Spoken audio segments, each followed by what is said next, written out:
cordas vibrantes, tá? Imagina que você tem aqui uma corda de comprimento L e essa corda ela está fixa nas duas extremidades, tá?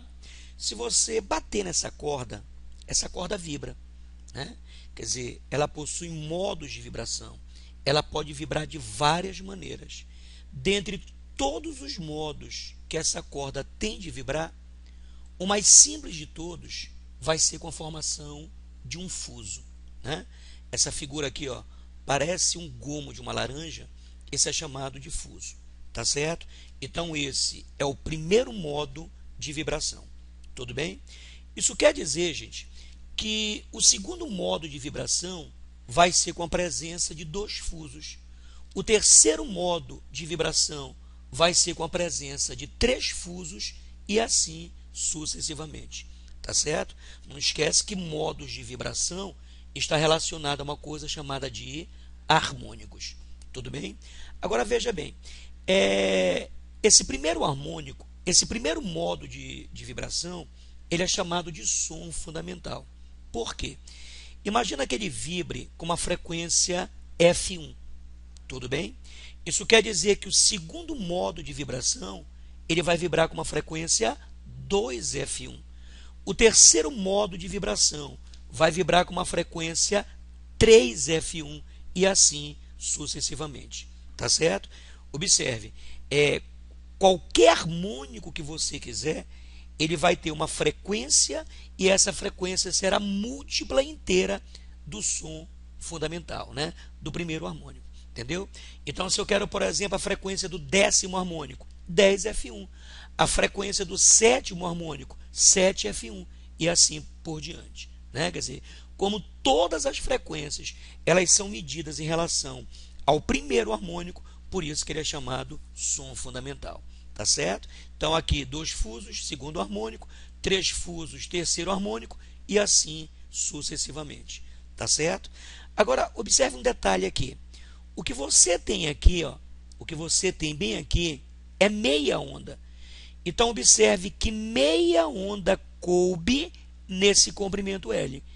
Então se você tem meia onda que coube nesse comprimento L, traduzindo do português para o matematiquês, você tem isso aqui, ó, meia onda.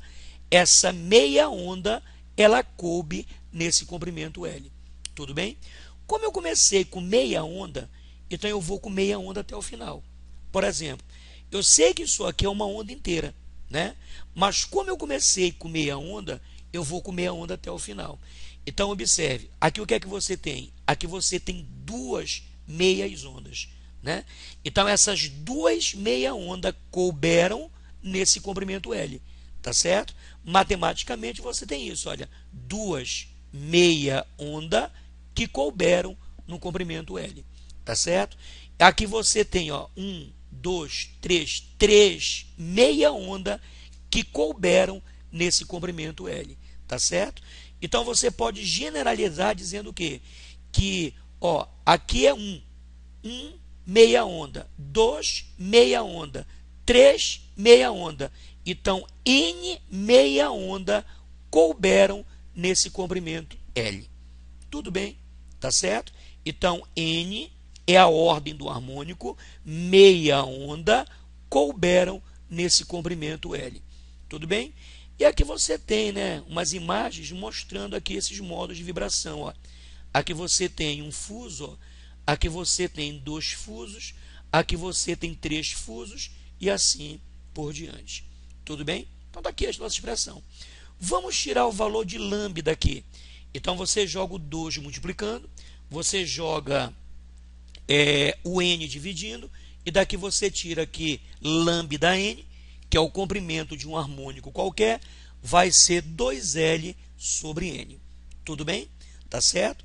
Se você substituir isso aqui na equação de onda, né, V é igual a lambda F, o que é F?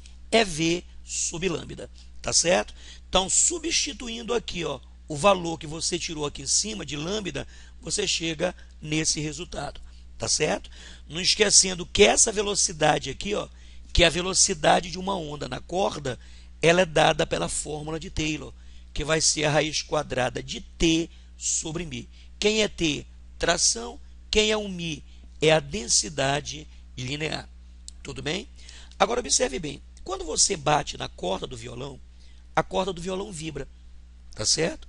Mas a onda que se estabelece nessa corda, né, ela não é um som que tu vais ouvir. Porque quando você tange, que você bate nessa corda, essa corda vibra, ela faz o ar de dentro dessa caixa vibrar. Só que o ar dentro dessa caixa, ela vibra na mesma frequência que a corda vibra. Entendeu? Então, vibrar na mesma frequência, o fenômeno é chamado de ressonância. Tá? Então, não é à toa que o nome dessa caixa aqui é caixa de ressonância. Tudo bem? Então, no violão você tem duas ondas. Uma onda que se estabelece na corda, né? E o som do ar, né? O som resultante da vibração do ar que tem dentro dessa caixa. Tudo bem? Tá certo?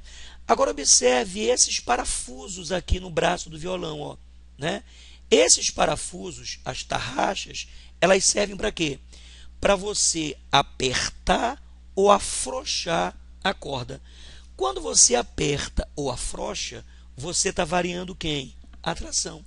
Então, se você aperta a corda, você aumenta a tração e, consequentemente, você aumenta o valor da frequência. Aumentar a frequência é deixar o som mais agudo. Tá certo? Observe, a frequência ela é diretamente proporcional à raiz quadrada da tração. Tá certo? Então, se você aumenta a tração, a frequência aumenta, o som se torna mais agudo. Tudo bem? Quando você desliza o seu dedo ao longo do braço do violão, o que você está fazendo? Você vai apertar essa corda, você vai diminuir o comprimento dessa corda, diminuindo esse comprimento, você aumenta a frequência, né? Já que frequência e comprimento são grandezas o quê? Inversamente proporcionais. Tá certo? Então, quando você desliza o dedo, você diminui o comprimento da corda e, consequentemente, você aumenta a frequência e, portanto, o som fica mais agudo. Tudo bem? E a densidade linear, né? Toda banda tem um violão chamado baixo. Qual é a função do baixo? É emitir sons graves. Som grave quer dizer frequência menor. Só que se você diminui a frequência, tu vais ter que aumentar a densidade linear. É por isso que o baixo ele é um violão que tem uma corda mais grossa. Corda mais grossa, aumenta-se a densidade, diminui a frequência. Tudo bem? Então até a próxima videoaula. Beijos.